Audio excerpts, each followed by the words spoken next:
All right, so we are on to chapter 5, and chapter 5 is all about probability.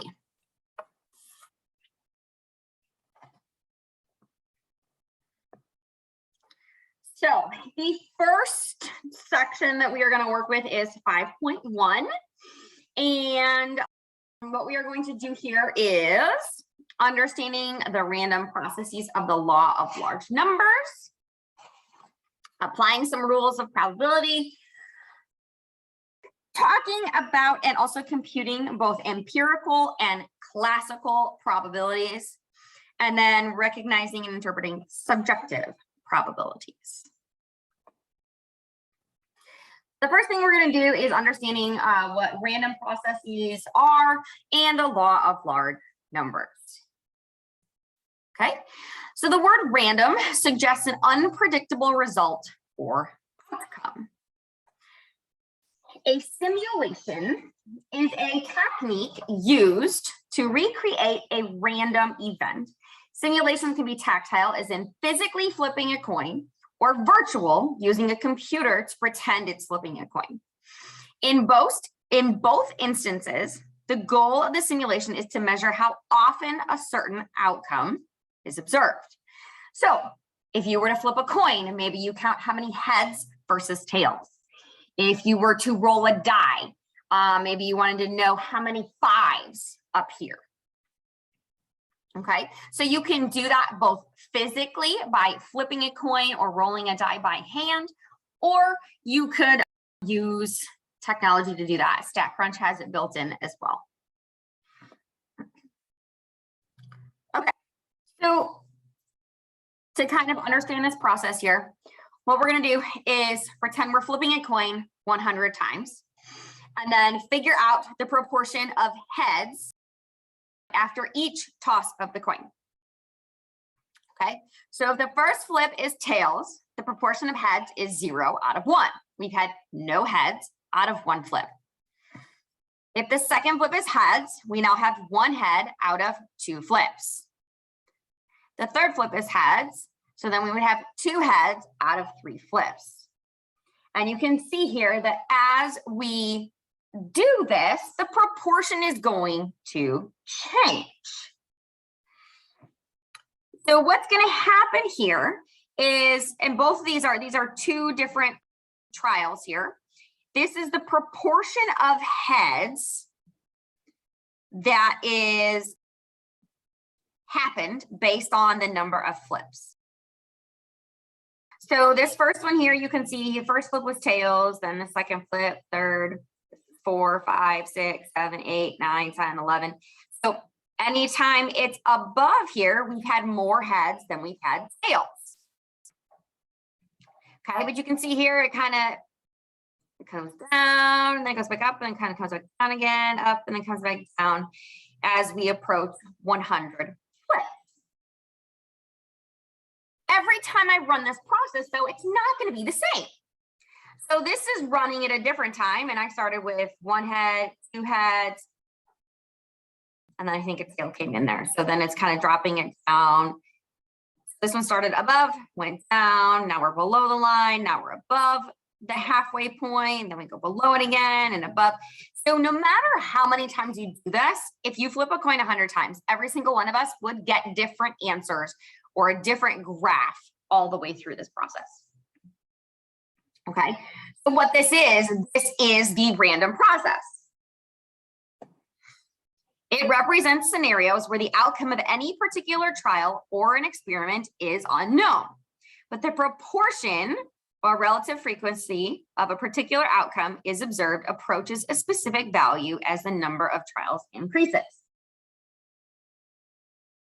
As I repeat this process over and over and over again, the goal, or what we will see, is that every single one of these graphs will trend towards half.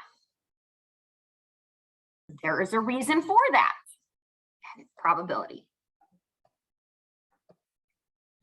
Okay, the probability is a measure of the likelihood of a random phenomenon or chance behavior occurring. Probability deals with experiments that yield random short-term results or outcomes, yet reveal long-term predictability.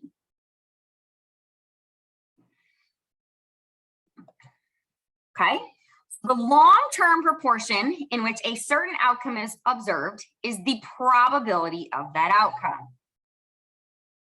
The long-term proportion here of flipping a coin and the number of heads I would get is 1/2. Okay, why does that make sense? Well, a coin has two sides. And if I flip the coin enough times, I should have about 1/2 heads and 1/2 tails. No matter how many times I do or repeat this process, it's always going to trend towards that halfway point. Okay, so what then is the law of large numbers? Well, as the number of repetitions of a probability experience increase, the proportion with which a certain outcome is observed gets closer to the probability. So if I looked back at those graphs at the beginning, they were really high. It was ones down, like there was a lot of up and down really far from that middle line. But as I repeated that process, both of those graphs moved closer and closer to that halfway point.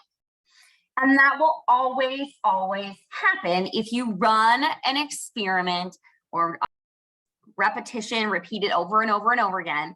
You're going to always trend towards that same probability value. Of course, depending on what you're looking at, that probability value could be different. But the law of large numbers is often interpreted as a non-existent law called the law of averages by folks who misunderstand the law of large numbers. We're going to move on a little forward here. So in probability, an experiment is any process with uncertain results that can be repeated. Sample space S of a probability experiment is the collection of all possible outcomes. And then an event is any collection of outcomes from a probability experiment. An event may consist of one outcome or more than one outcome.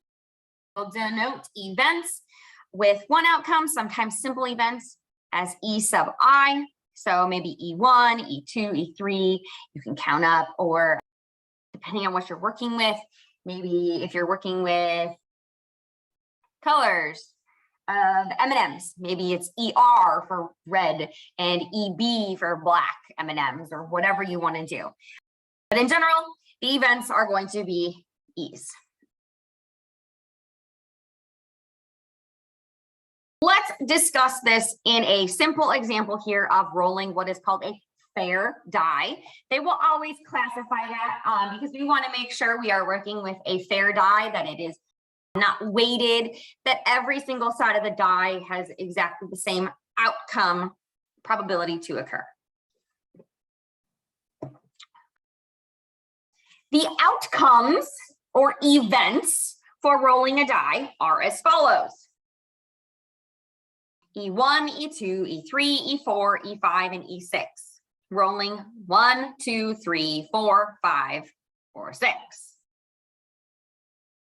Those are the individual events. The sample space is going to combine all of those outcomes together in a set of curly brackets.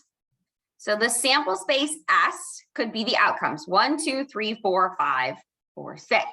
And then from there, I could pick some other event to occur, capital E.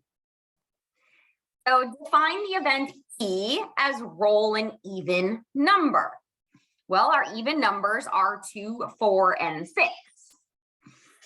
So the event E would be a bracket with 2, 4, and 6. Similarly, if I wanted E to represent roll an odd number, then I would put 1, 3, and 5. A fair die is one in which each possible outcome is equally likely. For example, rolling a 2 is just as likely as rolling a 5.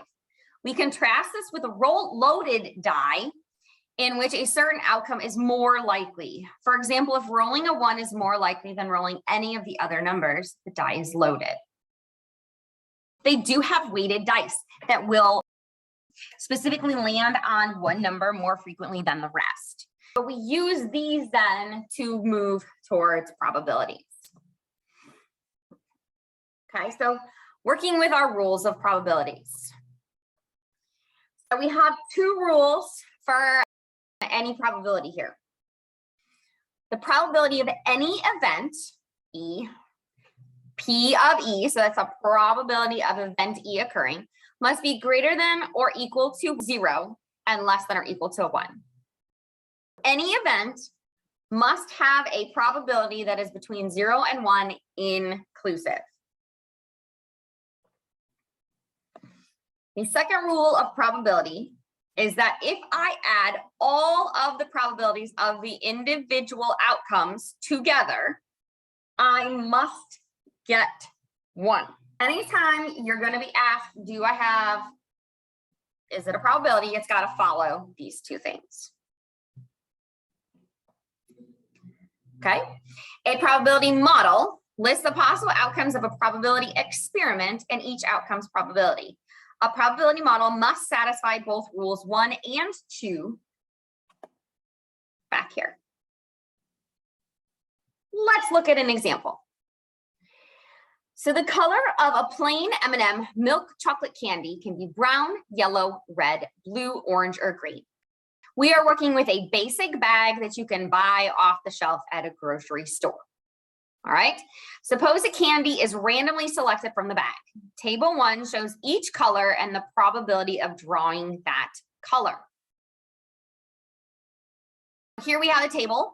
Brown's probability is 0.13, yellow 0.14, red 0.13, blue 0.24, orange 0.20, green 0.16. We want to make sure we have a probability model. So in order to do that, we have to check both rules 1 and 2. Rule 1 is that all of our values are between 0 and 1 inclusive. All of these values are between 0 and 1. So rule 1 is satisfied. Then we check the sum. So we add all of these values together and we have to get 1. If we get 1, we also have a probability model. And we could then move on to calculating or discussing how we get these probabilities. So we're really going step by step here. We started with sample space, events, and now probability models. So in this case, just so you know here, the sample space here would be brown, yellow, red, blue, orange, and green. And these are each of the individual events. So I could, if I wanted to say, hey, give me the events that I have a primary color. Primary colors are red, blue, and yellow. Just kind of recapping what we've done so far. If an event is impossible to happen, the probability of that event is 0. If an event is a certainty, meaning that it will always happen, the probability of that event is 1. An unusual event is an event that has a low probability of occurring. Now, low is a relative term. What is low? A lot of times, at least for where we're starting off here, we're going to start with anything smaller than 0.05 or smaller than 5% is considered unusual. That's kind of where our book is going to set that limit. The next thing we're going to do is move on to calculating probabilities in the empirical sense.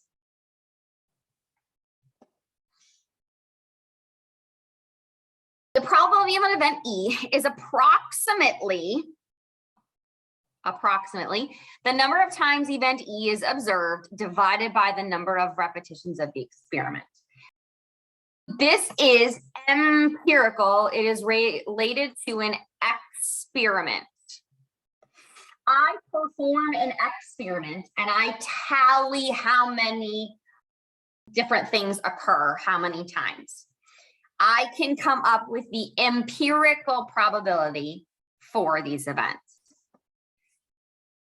Probability of any event is going to be how many times that event occurs divided by how many times I tried the experiment.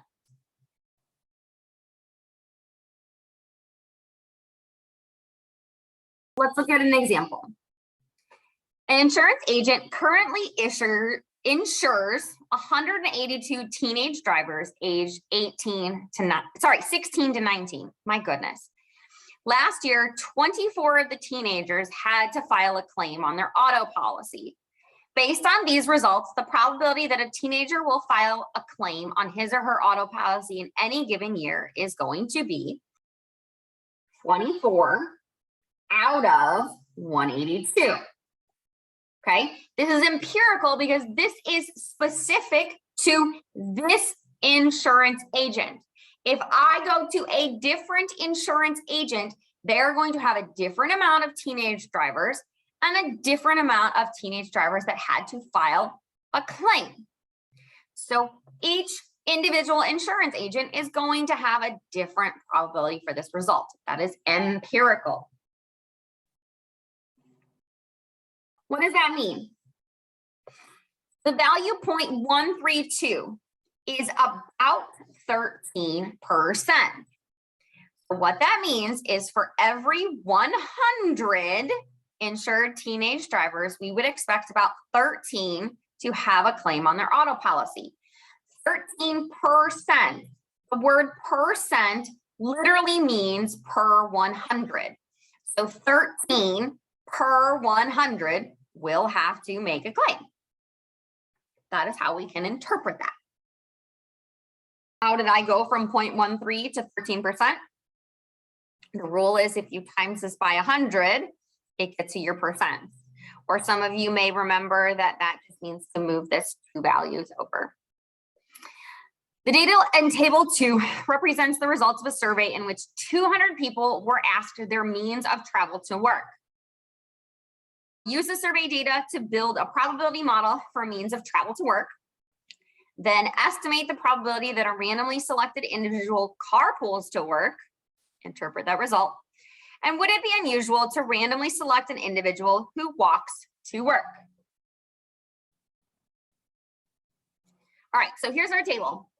153 drive alone, 22 carpool, 10 public transportation, 5 walk, 3 use other means, and 7 work from home. I'm going to show you what we do. You're going to take every single one of these values divided by 200, and you're going to get a decimal for each and every one of these. That decimal is going to be on the next slide here. So 153 out of 200 is 0.765. Carpool 22 out of 200 gives me that 0.11, and then all the way down. We know this is a probability model because every single one of these is between 0 and 1. And we know that all of them combined came from my 200 total. I have accounted for all 200. If I were to add all of these together, I will get 1. And the next question asked us, what was the probability of someone carpooling, I believe? Estimate the probability that a randomly selected individual carpools. So carpool is 0.11. So what does that mean? Well, 0.11 is 11%. So 11 out of 100 we would expect to carpool. Or they wrote it, if we were to survey 100 individuals, we would expect about 11 to carpool to work. And then the third question was, would it be unusual to randomly select an individual who walks to work? So remember our limit, is 0.05. So anything smaller than 0.05, we consider unusual. Well, walking to work is 0.025. So if I compare 0.02 to 0.05, that is indeed smaller. So yes, we would claim that it would be unusual to find someone who walks to work. The next thing we're going to do is move into classical probability. The classical method of computing probabilities requires equally likely outcomes. An experiment is said to have equally likely outcomes when each simple event has the same probability of occurring. What we need to note here is that classical is what we expect to happen. So when working with a coin, we expect have to be heads, have to be tails in the classical sense. If I were to run the experiment and count my heads and tails, I would be following empirical because it is experimental. Okay, I am creating the experiment and calculating the probabilities from an experiment, not using what is supposed to happen. Okay, so just want to make sure you guys know the difference there. Empirical will always be, I specifically run the trials, I have the totals, that's how I come up with my probabilities. In a classical method, you are working with something that is guaranteed to have equally likely outcomes. And we will use the predicted probability for those to happen. If an experiment has n equally likely outcomes, and if the number of ways an event E can occur is m, then the probability of E is the number of ways E can occur divided by the total number of possible outcomes. So think of it as the number of ways that the event occurs divided by the total number of outcomes in the sample space. But we are basing this on expected values here.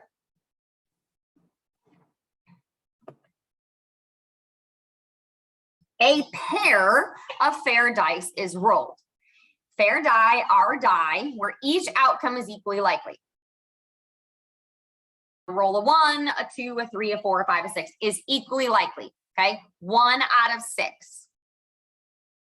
1 out of 6 to roll a 1, 1 out of 6 to roll a 2, 1 out of 6.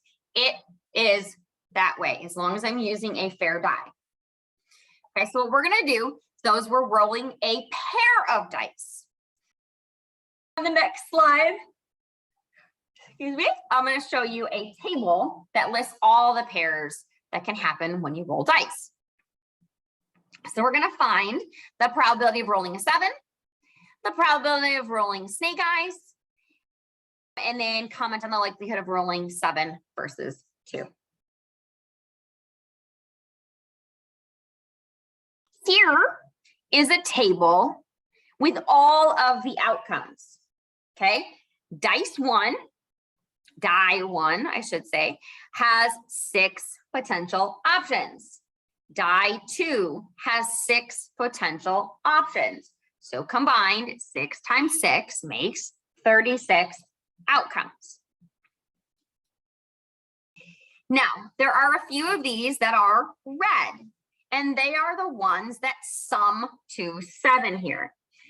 So our first one is we want to find, so we know our total number of outcomes is 36. Each single one of these pairs has the same probability to occur. Now, when you're playing the game Monopoly and you roll doubles 3 times in a row, clearly your experimental or empirical probability is going to be different than what is supposed to happen. We know that if we run these trials, we may not get exactly the same value for every single one of these. A lot of times when we play, we're like, hey, this number has been rolled a lot. Or I haven't seen any double 6s come up. that may happen because we're comparing what should happen with what happens when I'm playing a game experimentally. The event roll of 7 can be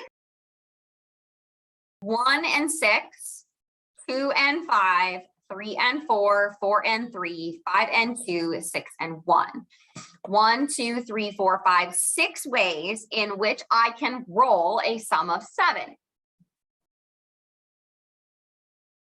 Probability that I would roll a 7 based on classical probability is 6 out of 36 or 1/6. Remember that this is what is expected to happen.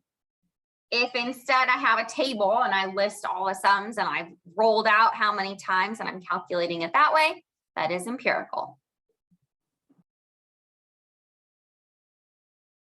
Question B was rolling snake eyes, and snake eyes is the 2 1s or a sum of 2. So, oh geez, I shouldn't use that. Snake eyes is right here. So snake eyes only happens 1 time out of the entire 36. So rolling a 2 has a probability of 1 out of 36. We're just basing this on every chance is equally likely. Okay, so we want to now compare the 2 of them. Well, rolling a 7 is 6 out of 36, and rolling a 2 is 1 out of 36. So that means you are 6 times more likely to roll a 7 than you are to roll a sum of 7, versus rolling a sum of 2.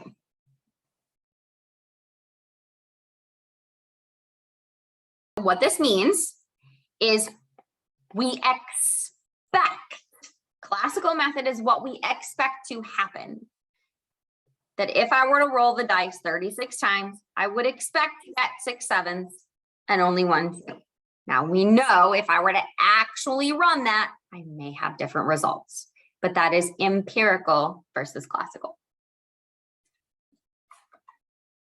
Sophia has 3 tickets to a concert, but Yolanda, Michael, Kevin, and Marissa all want to go to the concert with her. To be fair, Sophia randomly selects 2 people who can go with her. Determine the sample space of the experiment. In other words, list all possible simple random samples of size 2. Compute the probability of the event Michael and Kevin attend. Compute the probability of the event Marissa attends, and then interpret the probability in part C. Sophia is going to use her 1 ticket and then share her 2 tickets to her friends here. So what we're going to do is we're going to pair all of the pairs we can together. So Yolanda with Michael, Yolanda with Kevin, Yolanda with Marissa.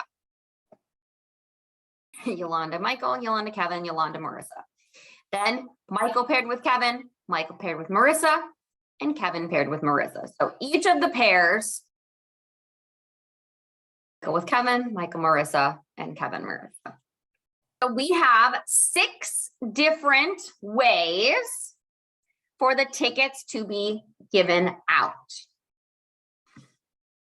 And we want to find the probability that we pick Michael and Kevin. Well, Michael and Kevin is only 1 option out of the 6. So the probability that Michael and Kevin go together is 1/6. Because each of these pairs are equally likely. Okay, so the next one was Marissa attends the concert. So if I go back here, I'll change my color. So Marissa goes here, here, or here.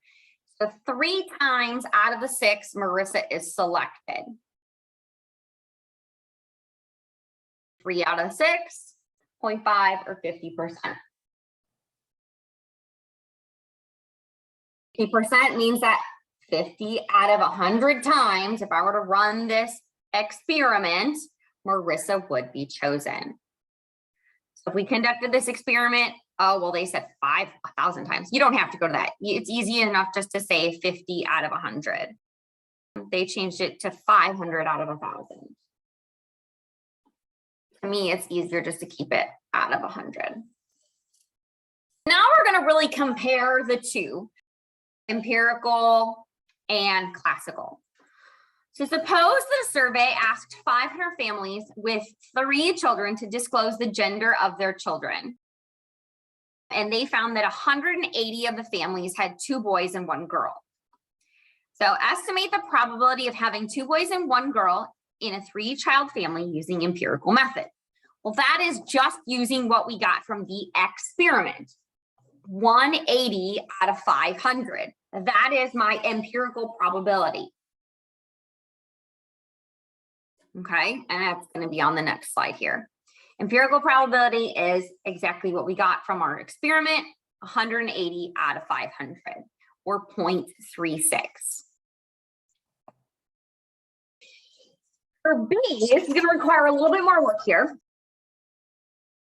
We want to compute and interpret the probability of having 2 boys and 1 girl in a 3-child family by the classical method, using the fact that each gender is technically 50-50 shot of having a boy or a girl. Here's what we're going to do. To determine the sample space, we can construct a tree diagram, which lists all the branches here. So my first child has 2 options, boy or girl.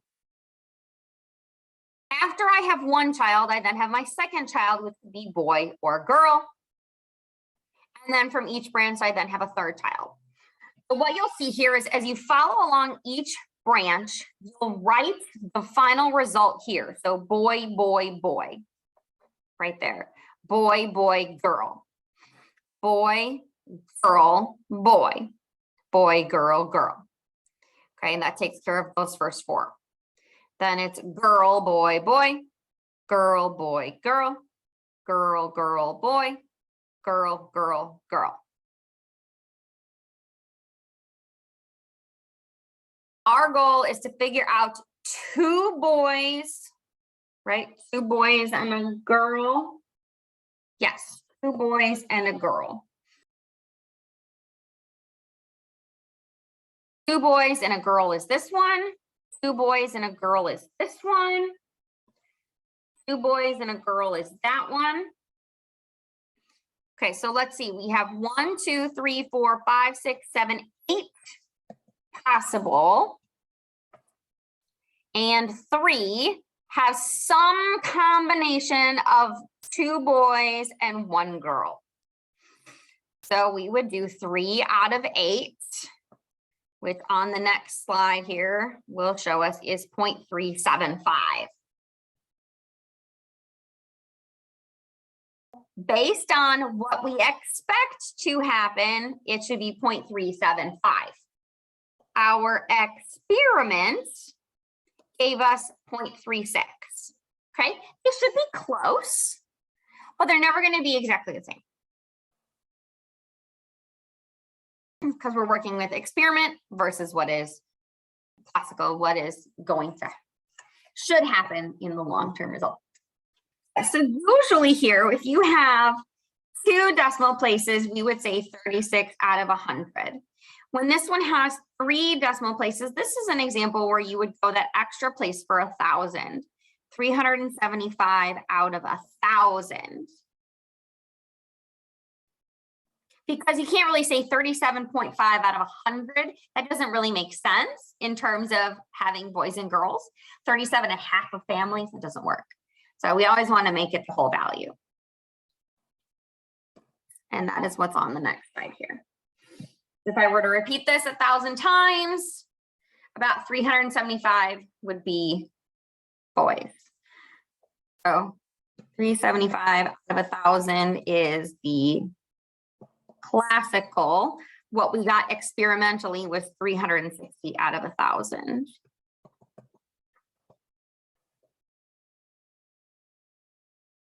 Empirical, experimental. recognize and interpret subjective probabilities. This is just, I think, one slide. A subjective probability of an outcome is a probability obtained on the basis of personal judgment. For example, an economist predicting there's a 20% chance of recession next year would be subjective. So what they're doing is they're making a prediction based on what they currently see going on in the economy. So this economist is going to predict, hey, I think it's about a 20% chance. This is subjective probability is kind of that same thing with weather. Yes, there is a lot of things involved to how they get those probabilities, but just because there's a, 5% chance of rain or a 50% chance of rain, it's subjective. I may flip over to a different weather channel and they say, oh, well, it's only a 40% chance of rain. There's a little bit of subjectiveness to that. Okay. Two just extra examples here, just kind of running our probabilities here. I love to do this example. I think it's super fun. So the example we're going to talk about here is called the Pass the Pigs game. And if you've never played, it's hilarious. It's fun. I play this with my kids. My kids are 9.5 and 6. So Pass the Pigs is a Milton Bradley game in which pigs are used as dice. Points are earned based on the way the pigs land. There are 6 possible outcomes when one pig is tossed. So what happened is a class of 52 students took these pigs and rolled them 3,939 times, and they got this table. Just to kind of give you an idea here, side with dot. In order to get side with dot, it would be laying on the side with the dot pointed up. Sorry, side with no dot is first. My apologies. Side with no dot, side with dot. Then you have what's called a razorback, meaning when you roll it on the ground, it lands on its back.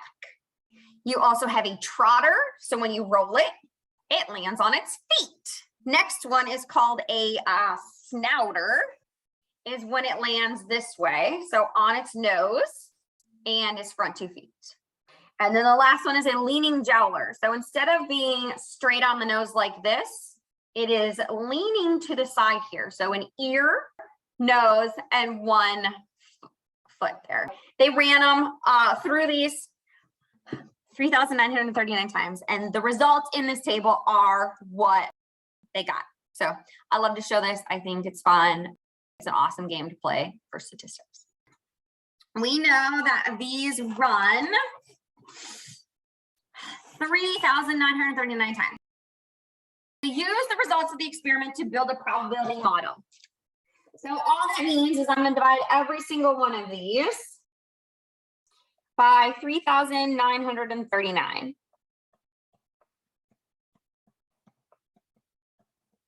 And all you have to do is grab a calculator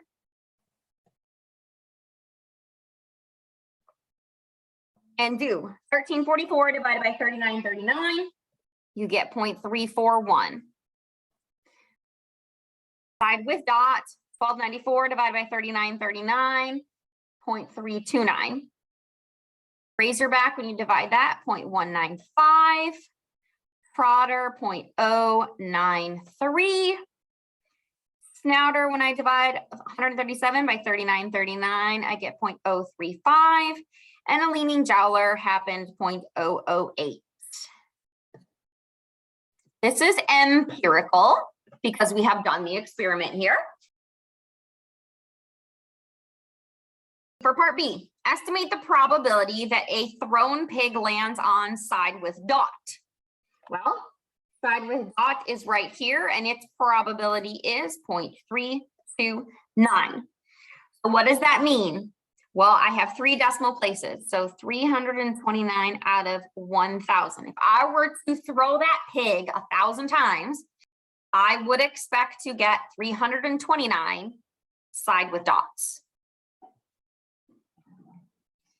Okay, last question. Would it be unusual to throw a leaning jowler?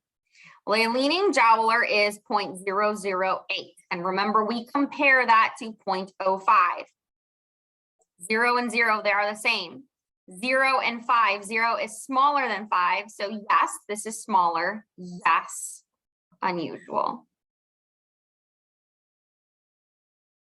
It is not, it does not happen frequently at all. You're lucky to get a snouter in a game. These first 4 we usually get those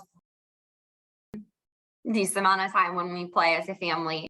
But these ones down in the bottom, they do not happen very frequently at all.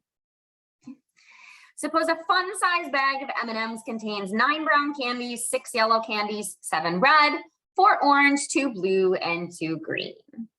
What is the probability that I get a yellow? Okay, so before I can do this, I need to know how many candies I have total.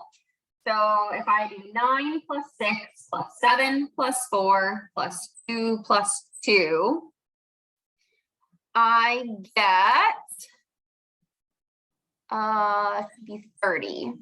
15, 16, 18, 19, 20, 21, 22, 23, yeah, 30. Okay, so probably I get yellow. Well, there are 6 yellows out of 30, which in a decimal is 0.20.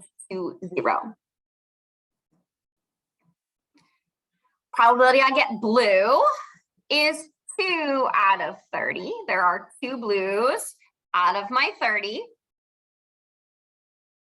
or 0.067. Comment on the likelihood of a candy being yellow versus blue. Okay, well, yellow is 6 out of 30. Blue is 2 out of 30. 6 is 3 times 2.